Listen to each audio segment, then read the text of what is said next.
Speaker, I'm delighted to be able to take a call on the Subordinate Legislation Confirmation and Validation Bill number 3. Can I just say that this is a bill that is traditionally does have the support of all members of the House. There is no need to probably expand on it at any great length. It will be going to the Regulations Review Committee for that additional oversight, and so I'm commending the bill to the House. Call Carol Beaumont.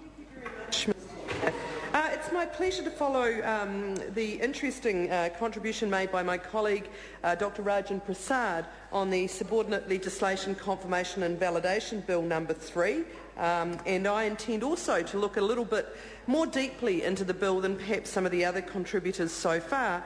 But as has probably been mentioned, this bill, its purpose is to prevent the lapse, expiry or deemed revocation of certain subordinate legislation that, by virtue of the acts under which it is made, lapses at a stated time unless earlier confirmed or validated by Act of Parliament. Now, this is the first time I've actually got to speak on a subordinate legislation confirmation and validation bill, although I understand this is at least an annual process in Parliament, and I thought I'd find a little bit more out about that process. But just to say up front that Labor is supporting this bill to Select Committee, to the Regulations Review Select Committee, a Select Committee that I'm interested in finding more about, actually, because I do think that scrutiny of regulation and delegated subordinate legislation is really important, and I think from the little I know, and I'm trying to learn more, this is a very important feature of trying to ensure the integrity of this Parliament and the transparency of our legislation. But anyway, I decided I'd try and look a little bit more, and I went to that source of a great deal of useful information, McGee, to find out what McGee said about this sort of thing, because I thought, well, I'd quite like to know. And what McGee says is that each year legislation is introduced to confirm regulations that would otherwise lapse, and that made under different acts, and that they would be confirmed in a single piece of legislation, often called, as indeed this one is, the Subordinate Legislation Confirmation and Validation Bill. So basically what McGee says is that confirmation is the House's opportunity to consider the policy which lies behind the regulations to be confirmed. It's not an exercise confined to examining regulations for conflict with delegated legislation principles.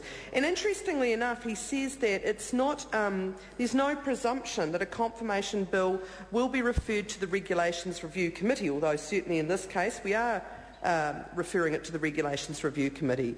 He says that a confirmation bill dealing with regulations solely relating to producer boards, for example, would be likely to be referred to the Primary Production Committee, where the committee could hear evidence from growers opposed to the policy underlying the regulation.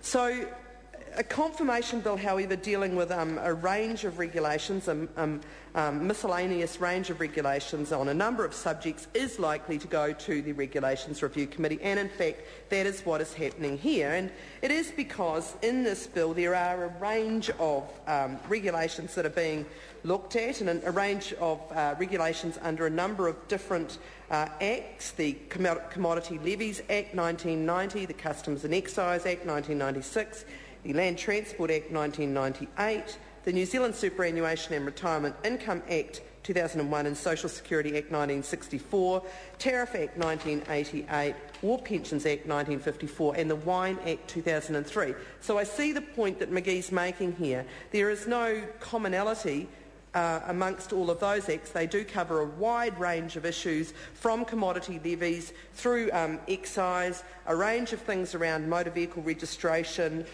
social security rates and benefits, the Hong Kong-New Zealand Closer Economic Partnership Agreement, and the Great Wine Levy provisions. So indeed they are quite a range of things which wouldn't go together in any of the other subject select committees, so off it goes to the Regulations Review Select Committee, which I'm sure will have a very interesting time looking at the various provisions in here. I thought I would follow on from Dr Prasad and just look at some of the different provisions. I too was interested in the commodity levies eggs, Order 2010 provisions. Now, this is a levy payable, as my colleague said, to the Egg Producers Federation of New Zealand, and was expressed to expire 6 months after it came into force. So this really is to see whether that will continue. Likewise, the Commodity Levies Tamarillo's Order 2010. Now, that levy in that particular case goes to the New Zealand Tamarillo Growers Association. And, well, I actually ate a Tamarillo just the other day. Actually, it was delicious. Really, very nice.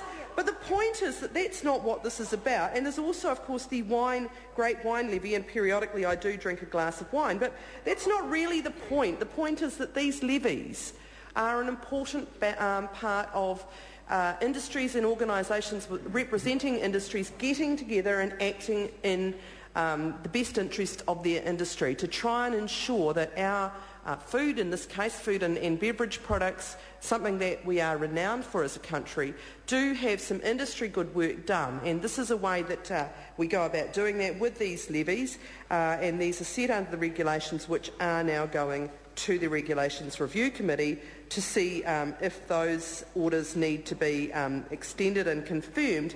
And I have to say I do support very strongly the idea that our industries do cooperate in this sort of manner, that there are things that are industry good, objectives that can be promoted, that do strengthen the ability of our exporters and producers to get product into overseas market and to earn us the very important export earnings that we need as a country. And I think that from a Labour's point of view, it is fair to say we are deeply troubled by the lack of an economic plan of this government in terms of supporting our exporters, in terms of providing the opportunity for us to earn the very important income that we need to provide the standard of living that this country wants and desires for all of the people in this country. So this is just a small example, but we would like to see a greater emphasis on an economic plan that does support our producers and exporters. So those three regulation areas around Tamarillo's, eggs and wine. Also, Dr Prasad talked about the Customs Export Prohibition Livestock for Slaughter Order 2010.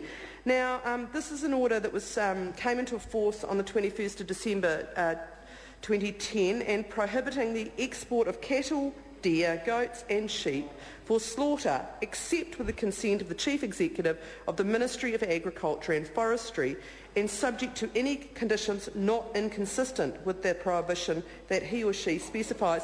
Now, this is actually quite important, and I'm not being flippant here. Obviously, we're very concerned about exporting, and this issue of livestock being exported is really important, and I think our colleagues and comrades across the ditch, the Australians, have recently seen what can go horribly wrong in this area, and many farmers in Australia have been concerned about issues they've had with the export of livestock. I think it was to Indonesia, and then that livestock being treated inhumanely. So this is actually a very important area of regulation, and increasingly global markets, the sorts of countries that buy New Zealand food and beverage products, want to know how we go about producing the items that we are selling, the food that they are going to eat. They want to know that food has been, how the food has been grown and raised, how, in the case of livestock, that livestock has been treated. Traceability is a really important issue, so people all around the world now are demanding much more as consumers. They want to know that animals have been treated in a humane manner. They want to know what sort of chemicals and other additives have been put into the food chain, all of these sorts of things. So this is an important regulation for us.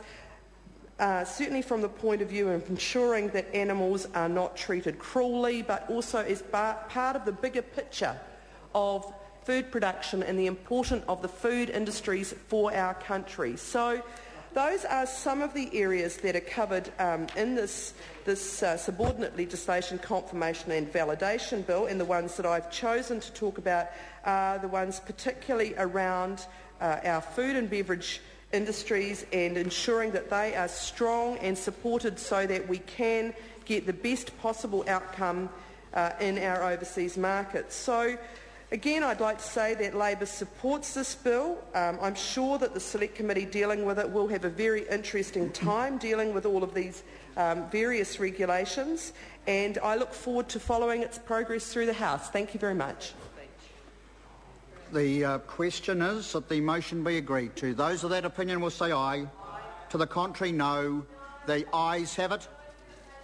Party vote's been called for. I'll ask the clerk for a party vote. New Zealand National. 58 votes in favour. New Zealand Labour. 42 votes in favour. Green Party.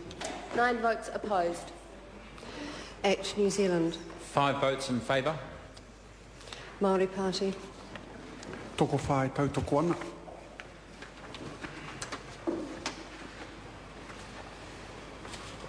Could I just ask the member to repeat the vote, please? Toko wha e tau toko ana.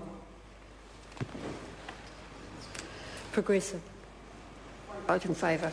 United Future. 1 vote in favour. Honourable Chris Carter. 1 vote opposed. Any other votes?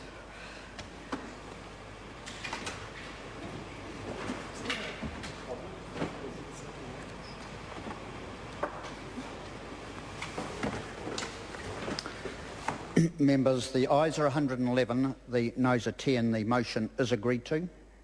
Subordinate Legislation, Confirmation and Validation Bill number 3, first reading.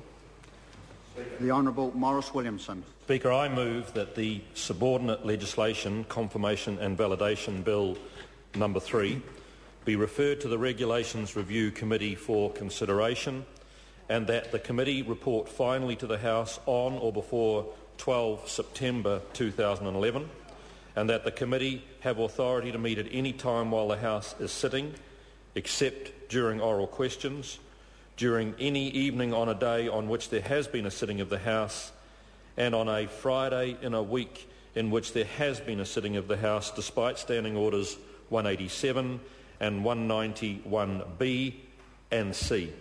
The question is that the motion be agreed to. Those of that opinion will say aye. To the contrary, no. The ayes have it. Call on Government